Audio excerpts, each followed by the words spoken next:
Hi friends, this is Suzy, your Candy Crush guru. It is the weekend of March 23rd, 2024, and I am finally here to talk about the Candy Crush All-Stars event for 2024. If you find these videos helpful, I'd ask that you consider liking and subscribing. So, this is about to begin, but right now there are some warm-up events happening, and so you might choose to participate in this even if you're not participating in the event. And actually, as it happens with most King things, I don't think you can choose not to participate. You're just doing it on the backswing as you're playing other levels. These are the warm-up quests. I'm not terribly interested. I do like these boosters. Those are nice. But in order to get all the way there, I would have to complete this first event, which is collecting 2,500 purple to get 2 fish, and then collect 100 color bombs to get these, 4,500 more purple stars to get these, and then 1,000 stripes to get these. I just don't know if during my normal course of play I would get there, so I'm not going to worry about it. But these are fun boosters to have if you want to participate in that without even actually deciding to play in the tournament. So that's that information. But now we need to talk about the tournament, and there's a lot of legalese, and I've really struggled with how in-depth to get this because I will give you this caveat. Of course, I am not an attorney, and so nothing I say should be construed as any sort of legal advice. I may be telling you my impressions. I may be telling you what I might do in a situation. Especially, hypotheticals. If I were this, then I might do that. But those are just my impressions, and you should perform your own due diligence because there is this huge legal document here. And there's a lot of information to go over, but I don't want to drag this down. I could spend over an hour going through all of this. It's a long document. So here's what I'm going to do. I'm going to set this up and show chunks of this information and give just a couple seconds for folks to be able to pause and read it on their own. Plus, I will be pointing out the things that I feel are important. So this is the introduction to the introduction, and this is section 1, and it goes down to here, and it is the introduction. So what this says basically is King makes all the rules. And each participant is required to read, understand, and agree to all these all-star rules before participating in the tournament. All right, so let's move to section 2, which is acceptance of all-stars rules. Now, section 2.1 is what I found very strange. It says each participant must agree to these All-Stars rules to participate in the tournament. If you do not agree to these All-Stars rules, please do not access or engage with the tournament. Well, that makes sense. Or Candy Crush Saga for the duration of the tournament. Wow, that makes very little sense to me. So for me, I don't agree with the rules. I think that the rules are a bit silly in some places, but I can say I agree to abide by the rules, or at least the spirit in which the rules are given. So I'm going to try my best to abide by the rules. Is that Weasley? The way I presented that? I don't know. But we already discussed how we are automatically put into these situations. Even if we don't want to participate in an event, we're thrown onto the leaderboard. So they're saying just stay away for the end of March and the entire month of April, just stay away from the game. I think that's a bit bizarre. I don't know how you feel about it. And then the rest of this, in my impression, talks about how not only does King make the rules, King can change the rules, and King makes the rules. All right, and moving on to participants. This is, I think, the crucial information so far. So for this first part about eligibility up until we get to this, these are the areas where we need to be normally resident if we are allowed to participate. The United Kingdom, United States of America, Brazil, Canada, Germany, France, Italy, the Netherlands, Spain, Sweden, Switzerland, Norway, Denmark, Austria, Ireland, Finland, Poland, Romania, Czechia, Greece, Portugal. Now, I happen to be both a citizen and a resident of the United States of America. If I were working or studying abroad, I don't know how I would interpret the be normally resident. I do know that, let's say I were working in Japan and I'd been working there for 8 months. Well, I would be residing there for over 6 months, and so I would question whether or not I am eligible to participate, especially, of course, in that live final. I would question my eligibility. And let's say that I found out from King that, no, as long as you're a citizen of the United States, that's fine. I'm sure they wouldn't then fly me from Japan to the final. They would probably require me to be in one of these countries, because that may be why they have this restriction. And of course, if you are in another country, you might not even have access to these events, to this tournament on your device or computer. You also need to be at least level 25 in Candy Crush Saga, so if you have just started this game, for me, I would be able to play 25 levels, the early 25 levels, because they are easy. I would be able to finish those in an hour. So if I were just starting, I would play the 25 levels and get up there. I am in good standing with King, so I'm fine there. I'm over the age of 18 prior to participating in the tournament. Now, the tournament, I believe, begins on the 28th of March. So if my birthday, my 18th birthday, were on the 27th of March, I would feel fine participating in the tournament. If my birthday fell on the 29th of March, I would realize that anything I did would not make me eligible for the live final. Because even if I played and got some prizes and qualified for the live final, my birth date excluded me from being able to participate because it came a day after the entire tournament began. So that's how I would handle that. I don't work for King or Microsoft or any other affiliates of King, and I agree to be bound by the rules, and that if I have to do something like collect a visa to travel, that I understand that's my responsibility. That's the participation information there. And then they have general eligibility listed here. So out of all of this, there are a couple things that I found interesting. They talk about the prize defined below. I don't see really solid information about the prize. I have seen that the prize is supposed to be $1 million, but that is a prize pool. So if there are 10 live finalists at the event, it could be that King decides to give the entire $1 million to the person who comes in first. Or it could be that they make a first, second, and third place, or they split the pool in some way between all 10 contestants. And I don't see that they have drawn out the specifics there. Not really a concern to me. I don't plan to be at the live final. And then I thought this was interesting as well. 3.3, participant names. Participants must use an acceptable name and user profile picture in the tournament. King reserves the right to revoke the eligibility of any participant whose user profile picture, player account name, or Facebook user name is offensive, toxic, incorporates any King or third-party intellectual property, including any commercial brand and product name, celebrity names, or is deemed to be inappropriate or unacceptable as determined by King in its sole discretion. So that's a bit scary. I often use Tiffy as my, avatar.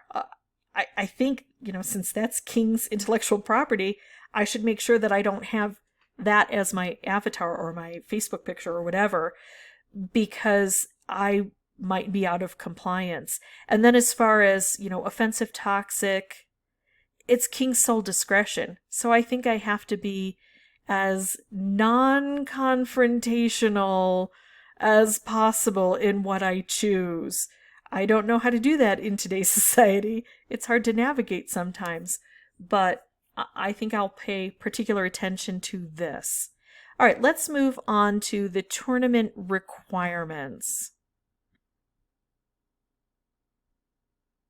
So the first part of this talks about what kind of operating system and app requirements there are, and I figure as long as I am on Windows 10 or higher and I have updated my app recently, I should be good to go. I also know that for equipment, it says participants must compete on an eligible handset and may not use third-party software or an external device or attachment of any kind that modifies gameplay of the tournament without the express consent of King. And I am not using a handset, I am using a computer. But because they talk about Windows 10 here, and they talk about Facebook, and they don't specifically exclude a computer, this is what I am taking away from this. First of all, I've noticed that they have some strange language in this, and not just the legalese, but it doesn't seem that it has been edited thoroughly. And in the spirit of the rules, I think what they mean is don't use any third-party software, and if I make it to the finals and they give me a handset, then I'm not going to modify that handset that they give me. That's what I believe this means for me. I think that's what they are trying to convey. Now, also it says participants may not compete using any desktop emulator. And some folks may wonder, oh, am I running an emulator? I don't even know what that means. And my experience is it's very difficult to find a good emulator and to emulate a game on the computer. And because I know that I haven't gone through a great deal of work to access Candy Crush, I am not running a desktop emulator. If I had somebody in my family who were some sort of computer geek and had responsibility over my computer, I might then ask them, am I playing this through an emulator? But if they haven't set up an emulator for me, then I know I'm not. So, not worried about that. All right, let's move down to 4.6 and on. This is that cheating thing, and there's some information in here that I may have done before, and so I'm not going to do it this time because it's expressly forbidden in this area. So I'm going to give you a moment to pause and read through all of this if you wish.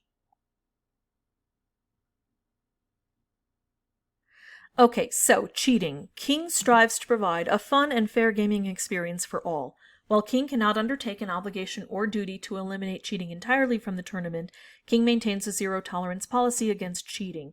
King may review tournament play in an effort to ensure fair play and will actively remove players found violating these policies.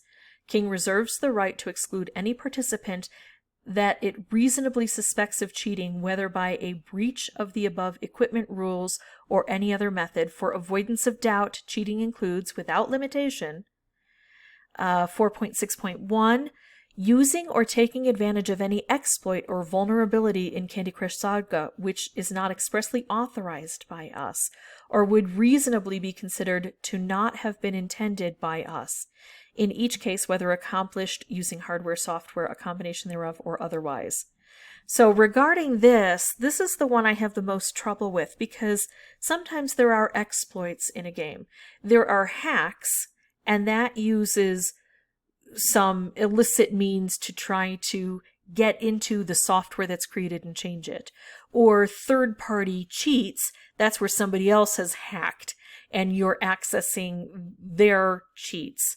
And then there are exploits, and that's where the game for some reason doesn't function the way it should, and you get benefit from that. An example might be, so sometimes there are multipliers. If I earn 100 purple on a level, I might get credit for 100 points. Although there might be a times 10 multiplier, so I might get 1,000 points, or a times 30 multiplier, I might get 30,000. I'm sorry, 3,000 points. Yeah, math, not my strong point. So those are intended to be there. But let's say that for every 100 that I got, I noticed on a particular level, it was giving me 30,000 instead of 3,000. It was giving me a 300 times multiplier instead of a 30 times multiplier. At that point in time, that would be an exploit. Now, if I have to play that level to move on, and I don't know that that level is going to do that, I don't feel I should be held responsible for that. But if I know that exploit exists, I might not choose to stay on that level and play it repeatedly, because then I would be breaking the spirit of this rule. If I unintentionally come across an exploit, I'm not going to worry about it. But if I find an exploit, I may try to avoid that exploit. A problem in their programming that they don't know about that gives me an unfair advantage. All right, so 4.6.2, sharing your player account with anybody else without King's express written consent. This is a big one. I have the feeling that there are people who, let's say there's a family of 6, all the way from 13 to 43, and they are all very excited about this event, and they take turns. And while someone is sleeping, another person is playing and racking up points. Not permitted. Or even they're on their own devices and they're all signing into the same account at the same time and playing levels and racking up huge points that way. Not permitted. Definitely a cheat. And so I won't do that. Number 4.6.3, using automated means or third-party software to play Candy Crush Saga or engage in the tournament, or to otherwise circumvent technological measures designed to control access to or elements of Candy Crush Saga and or the tournament. So that's that third-party stuff. Won't do it. Won't use bots. Won't hack. Those are things I won't do. I won't engage with any software not expressly authorized by King in order to try to change how things work. I won't be simultaneously playing the same instance of Candy Crush Saga or the tournament on multiple devices or multiple tabs in a browser. Now that's a big one for me because I have previously done that. I will open up maybe 6 instances of the same level, especially when we had level 1476. I would just play that level and I would play it on a whole bunch of different tabs and I would rack up points, 6 times faster than I would otherwise, or maybe not quite that quickly because I have to pay attention to each of the 6 instances, but certainly more quickly than if I just play it in one. Now I will not do that because they are expressly saying, no, don't. And so I won't. I'm not going to permit myself to do that. I'm not going to show any more videos on how to do that.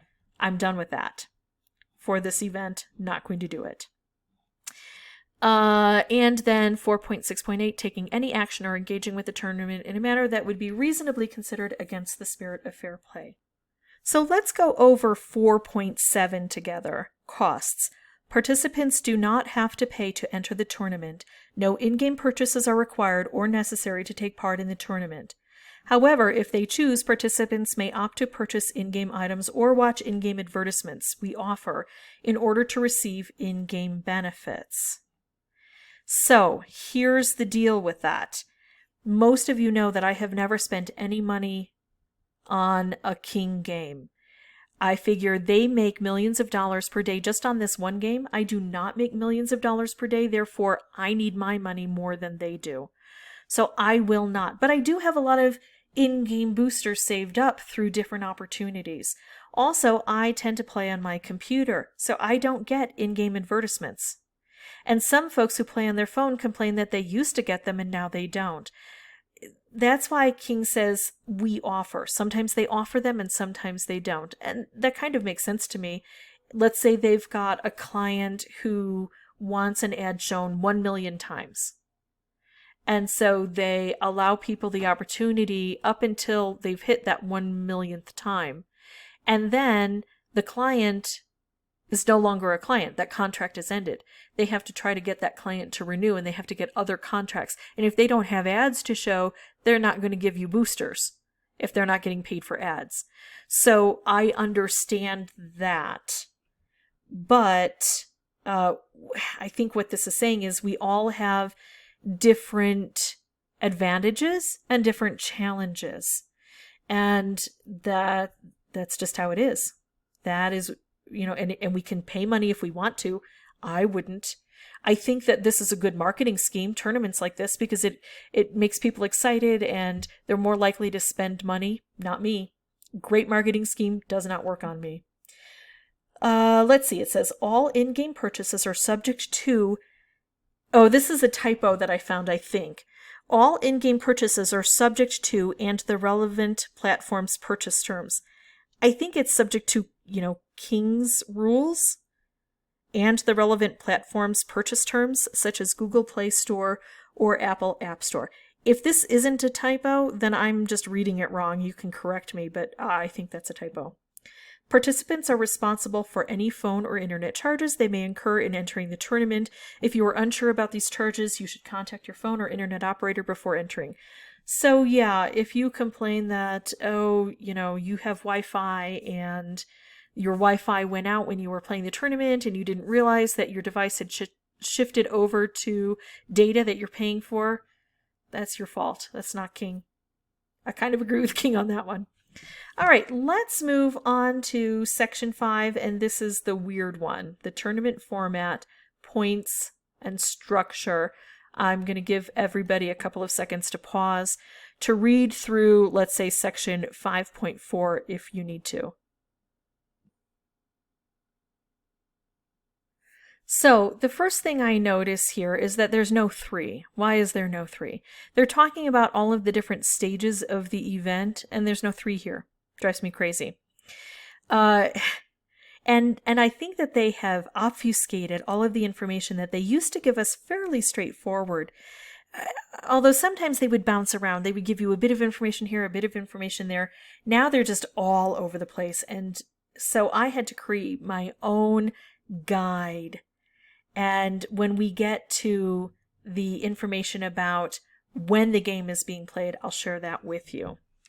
So basically what I garnered from this is I have to collect purple candies, and I have to realize that other people may have different skills or advantages that I don't have, and that if I'm at the top of my leaderboard in one of the stages, that doesn't mean that there aren't others on the top of their leaderboards, and so we're all kind of competing for the same thing. So that's what I got from that. Now let's advance on. The win conditions, let's look at that together. It says, subject to King's sole and absolute discretion, the final score on the tournament leaderboard at the close of each stage will determine which participants shall pass to the next stage of the tournament. King reserves the right to, acting reasonably, select participants from stage 6 to be an in-game winner as defined below.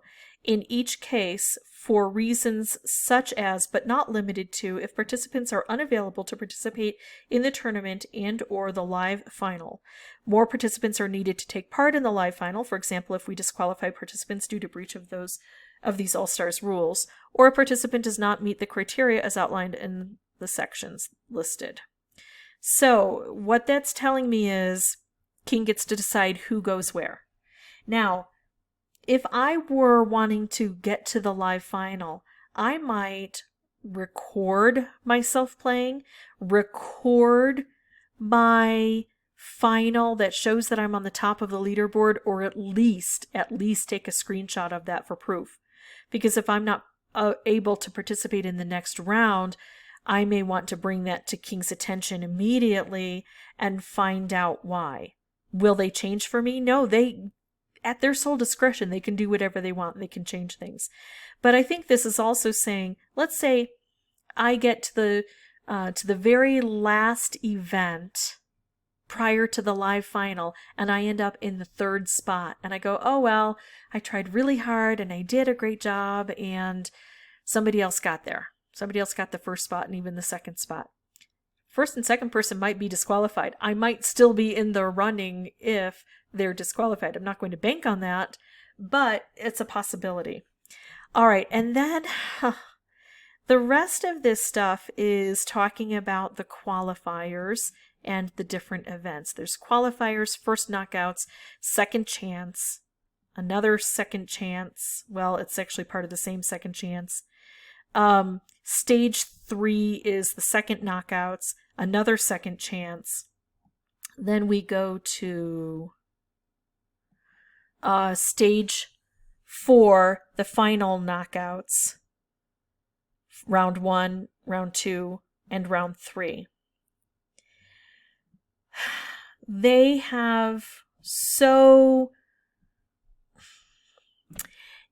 never been great at giving us really clear information that's all in one place and easy to examine.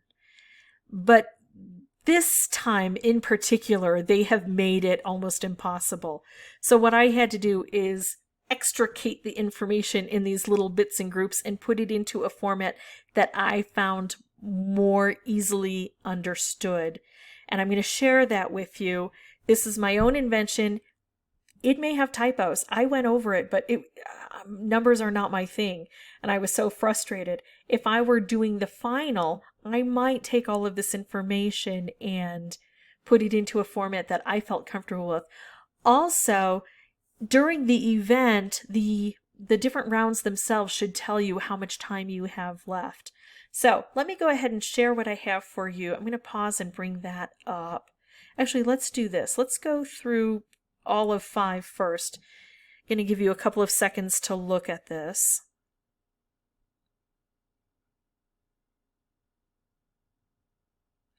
Also, I'm going to say that this is important.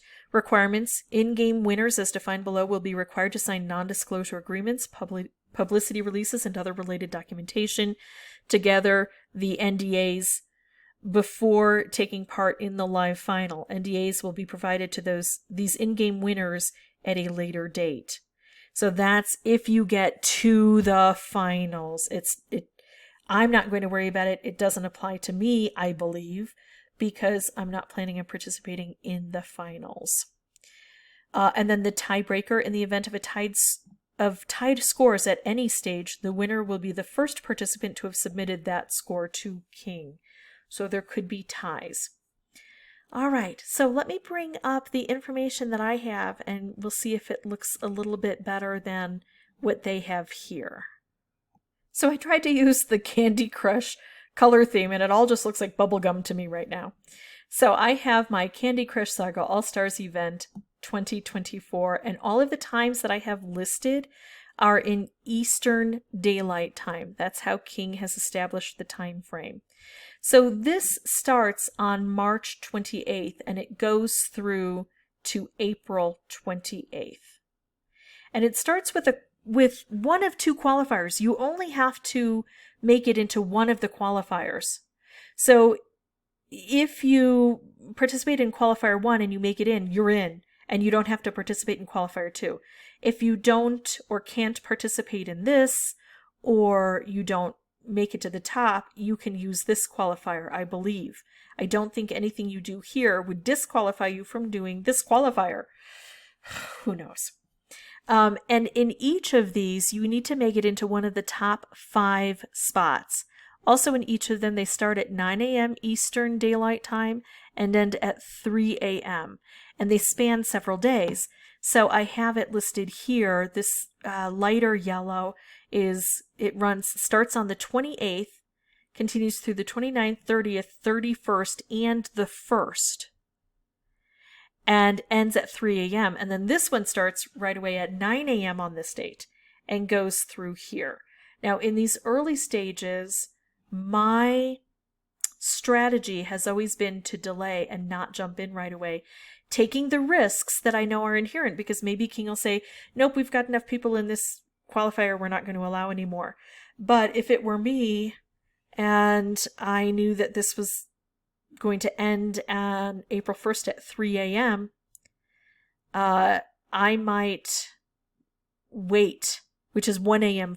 for me, 1 a.m. for me, I might wait and just play that night and play a few hours and see if I can get in with the stragglers, because they will not have been able to acquire very many points. Now, the other thing is I might be thrown onto a leaderboard that already has people who've been playing for 4 days. So that is very risky. It's my strategy, but it does not need to be your strategy. So that's one qualifier. Here is the second qualifier. And again, you have to be in one of the top 5 spots, not in the top spot or the top 3 spots, top 5 spots. So there's a little more allowance here to make it through the qualifier. But then we get to the knockout rounds. And the knockout rounds in this event in particular, I think they're torture. The first knockout, it starts on April 5th at 9 a.m. and it goes through until April 9th at 3 a.m.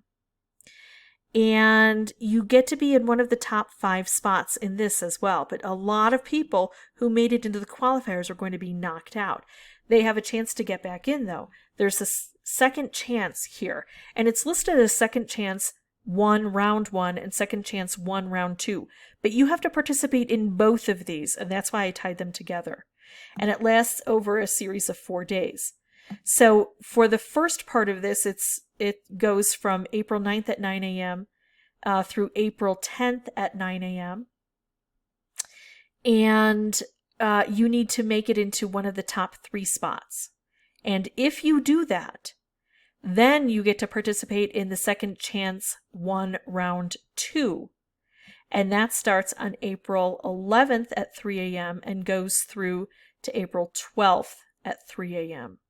And remember, you could have a whole bunch of points right in the very beginning, but if somebody beats you out at the end, if you don't want to stay awake until 3 a.m., you may not want to participate in this. But if you end up getting the very top spot in this on your leaderboard, and there'll be other people on other leaderboards, but if you get the top spot in your leaderboard, then it's like you were never knocked out, and you get to kind of jump back into the group and participate in the second knockouts, which start on April 2nd at 9 a.m. So you'll just have finished this at 3 a.m. Eastern Time, and then at 9 a.m. Eastern Time, you'll be participating in the second knockouts. So yeah, the second chance rounds are always difficult, but I think in this particular case, excruciating, because we go into these really torturous second knockouts. And that starts on April 12th at 9 a.m. right up here. And I've got my stars to indicate it's going to go all the way through now to April 17th at 3 a.m. So the first knockout was a partial day here. I'm just going to count the days whether they're partial or full. 1, 2, 3, 4, 5. And now we've got 1, 2, 3, 4, 5, 6. It's a longer knockout. And instead of the top 5 spots, you have to make it into one of the top 3 spots in order to move on.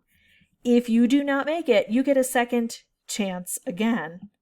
So you can participate, and it's very similar to this, except instead of making it into one of the top 3 spots for the first round, you have to make it into the top spot both rounds. And so it starts here, ends here, starts here, ends here. Now, this is all that information that I gleaned from the information that King gave me, and I hope I interpreted everything correctly. And then we go into what I call the death spiral. These are the final knockouts, and if you look at how much time you could spend online, I mean, this could really hurt someone's mental and physical health if they are so determined to make it into the live finals. I don't think this is a good tournament. I am very concerned. I would so much rather see an event that lasted 2 hours and, a whole bunch of events that, you round robin, or you do a tournament style until you get to the apex and you've only got those 10 people at the top and you just keep knocking people out, but they're only 2 hours long, because, oh my goodness, this could just drive you crazy. So the final knockouts, round 1, start on April 20th at 9 a.m. and they go through for partial days 1, 2, 3, 4, 5, partial or full days up until the 24th of April at 3 a.m. Now, let's say, you made it through and you got the very top spot. No 3 spots or 5 spots. You made it to the very top spot on your leaderboard. Well, there are other leaderboards. There are other people competing, so you still have to go to another round. That next round starts at 9 a.m. So there's a 6-hour break. And then you're back to playing again. And then this one goes 1, 2, 3, 4 partial days. So now we're winding down. And 4 partial days from 9 a.m. on the 24th until 3 a.m. on the 27th. Again, you have to make it into the top spot on your leaderboard. And if you do that, then you get a 6-hour break, and the next knockout round begins on April 27th at 9 a.m. and lasts until 9 a.m. the following day. So that's a 24-hour period. And if you do all of that, you still have to be eligible and available to travel to Los Angeles, California from June 10th through the 22nd. Will you be gone that entire time? Probably not, but they want you to be available for that entire time because they'll need to make arrangements, they'll need to get everybody together, they'll need to get hotel rooms and studios and things like that. And so they say you need to be available throughout this entire time. And maybe they will fly you in early and keep you there. Probably not, because that's expensive. But I can't say. I'm not the one who's coordinating this. And so you just need to be sure that you can do this if you invest all of the time to get through here. Make sure that you have this available to you. All right, let's go back to the rules. So when we talk about prize awards listed in Section 6, this is not, oh look, I got some boosters for playing this round, or I got to advance to the next round for playing this round.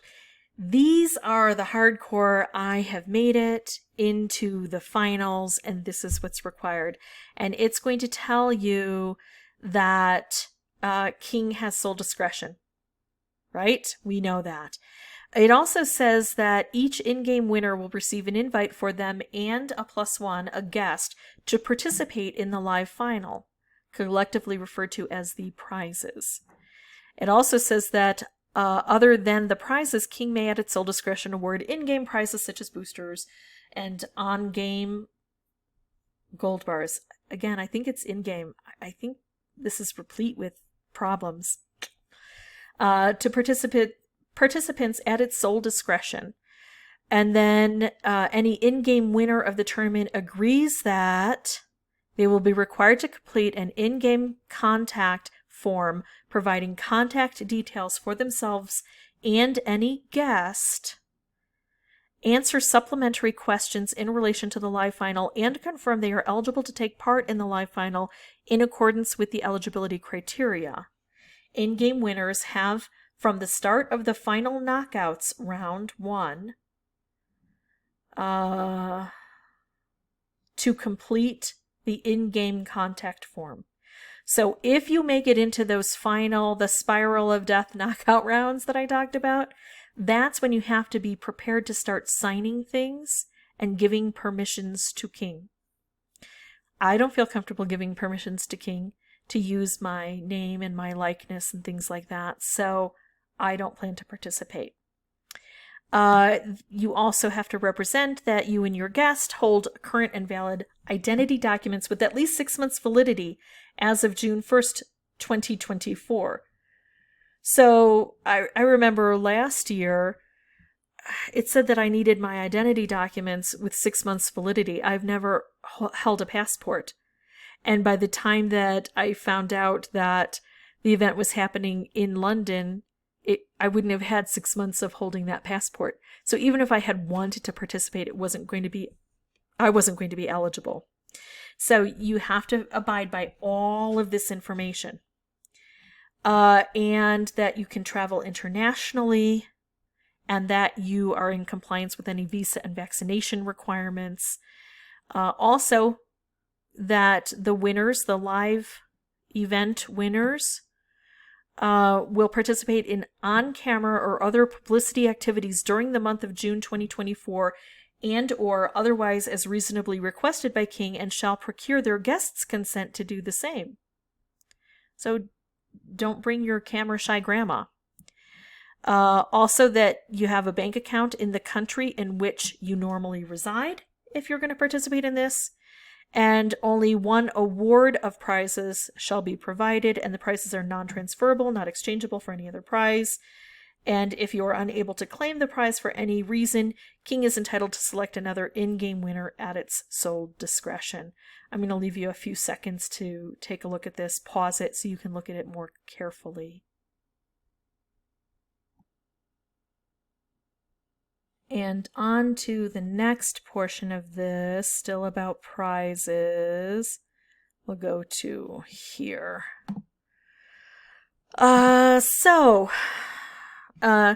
Participants need to assume all liability for the use of the prizes. You're going to have to pay any kind of taxes or import charges. You are responsible for all of these. So if there are any expenses incurred outside of the travel and the prizes, you have to be responsible for those. It's my understanding that king will provide things like reasonable costs for meals while I'm traveling and all of those travel expenses, but they will not pay taxes and things like that. And then it says, in case of any unavailability of the prizes, king reserves the right in its sole discretion to substitute a prize of equal or greater value, and they'll send it as soon as they can, and that the winners be required to adhere to the separate live final rules to be provided to the in-game winners in advance if they wish to attend the live final. This is where you have to sign your life away. You have to sign all of those non-disclosure agreements. You have to be willing to participate in the ways that king wants you to participate. Also, you are giving them license to publish the way they want. I think most of us know that reality TV isn't necessarily reality TV, that they can portray some people as villains and some people as heroes, and they can take things that you have said and take them out of context. And so just be aware that that is a possibility. Will they do it? I don't think so. Could they do it? Yes. This is giving them legal license to do it, in my opinion. Could you fight them in court? Sure, you can always file suit. Will you be successful? I don't know. I don't know where you'd be filing that. And actually, they've got some arbitration information, I think, in here as well. So, in-game winners must comply with all these All-Stars rules, and winning is contingent upon fulfilling all of the requirements. In-game winners shall have no right to the prizes unless the conditions set forth in these All-Stars rules or any other applicable rules and King's terms of use are satisfied. In-game winners will be notified after the end of the final knockouts, round 3, whether they are eligible for the prizes. So let's move on to section 7, but I don't know how long we're going to stay in any one of these because this has been going on a long time, and this is really for those upper echelon. It's only going to be 10 people in the entire world. It's not going to apply to most of us. But let me give you a moment to take a look at disciplinary action section 7. So from what I get in this, disciplinary action is king owns you. If they reasonably believe you've violated any of the aspects, they can discipline you, not only in prizes forfeitures, but also in fines. So let's say they paid for you to fly out to Los Angeles, and then they find that you have broken the rules. And remember, they set the rules and they change the rules, and it's at their sole discretion. Well, then they can tell you that you need to reimburse them for everything they've spent, and you need to find your own way home. Again, do I think that they will act in that sort of way, in an unscrupulous way? I don't think so, but I also know that humans tend to have disagreements sometimes, and it's a concern of mine. It would be a concern of mine. All right, now on to section 8. And this is important as well, but only to 10 people. this part says not only do they own you, but they own you and your image in perpetuity, and they can use this however they want and in the future. So if you have any designs on running for public office, they could make a political ad against you using your images and the things that you've said. They have that right legally. They could do that. This is what that says. But again, this is only for 10 people.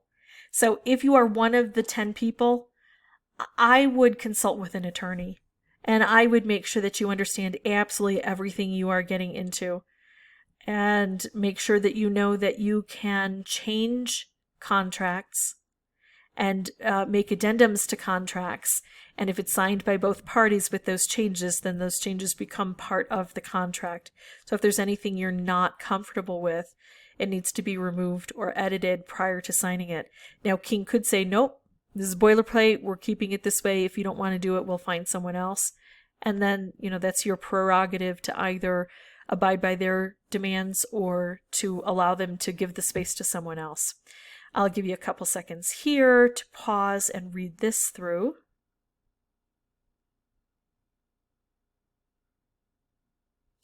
And now we go to sections 9 and 10, collection of personal data, limitations of liability, and general release.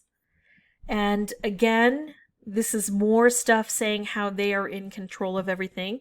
So I'll give you a couple seconds here. All right, and then complaints and dispute resolution, and that's in section 11. And they've got a way that they can be contacted.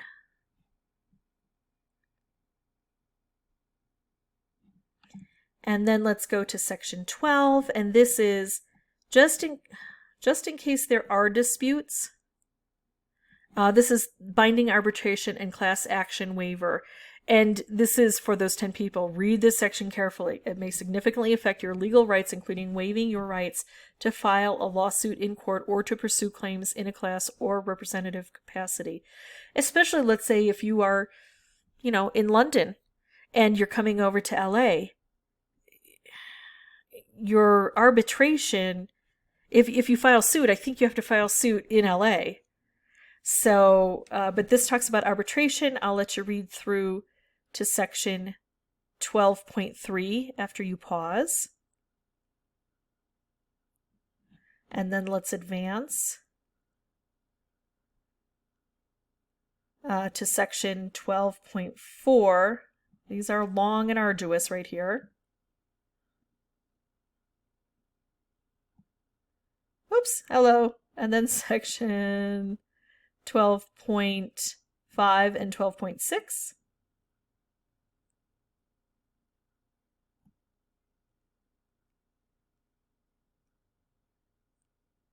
And now through the end of section 12.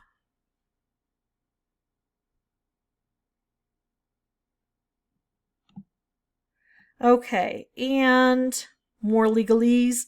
This is the jurisdiction and applicable law, and the miscellaneous. So again, almost all of this is for those 10 folks who will be making it to that live final. That is not me. Now I want to go ahead and discuss, actually while I discuss things, let me pause here and let people get a chance to pause and read this, and then I'll bring back that schedule of events and I'll tell you about my general impressions.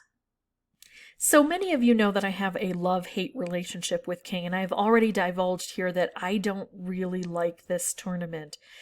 It is true that there is $1 million up for grabs, and that 10 fortunate people are going to get the opportunity to participate in a live event that's broadcast to a lot of people, and there'll be some attention and fame with that, and probably some rewards with that as well. Even if you live in the LA area, you're probably going to be, treated to some nice meals or things like that. I don't know. But it's an adventure, right? So 10 people will get that. But I'm not going to be one of them, and I am totally fine with that. I think it's a young man's game. and man standing for every person.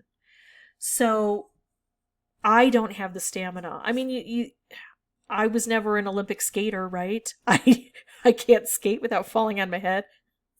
And I wouldn't have that stamina. That's not part of my personality. I absolutely adore Scott Hamilton. He was an Olympic skater. He had skills and perseverance that I have never known. I bet even at his age, now he wouldn't go, I think I'll make another run for the Olympics. You have to see what you have the capacity for. And if you have the capacity, by all means, I encourage you, go for it, and I will be rooting for you. But I will not be there with you. And I just want to make sure that even if you want this grand adventure, make sure that you don't experience it at a great cost to yourself. So, will I participate in these events? Probably. I will have fun with the lead up to, and if I remember to sign on and play, I'll probably make it to the leaderboard. And some of these I might make it through the qualifier. Will I feel guilty if I get through the qualifier and deny somebody else a space? Absolutely not. Even though I'm not planning on going to the live final, but absolutely not. I will not, because here's the thing. If they can't beat me in a qualifier and I'm not all that interested in getting through the live finals, then they just don't have what it takes to get through there. If they can be knocked out that early, then I have no problem. As a matter of fact, it will have been a favor that I have granted to them to knock them out early. So that's my perspective. You may see me participating in some of the hype around the event. You may see me participating in some of the event itself. You will not see me in LA at the live event. That's not where I'm going to be. But I hope that this has been informative. If you have any questions or comments, please feel free to put those below. If you are going for it, let me know. I will do my best to encourage you. And as always, thank you so much for watching. Bye-bye.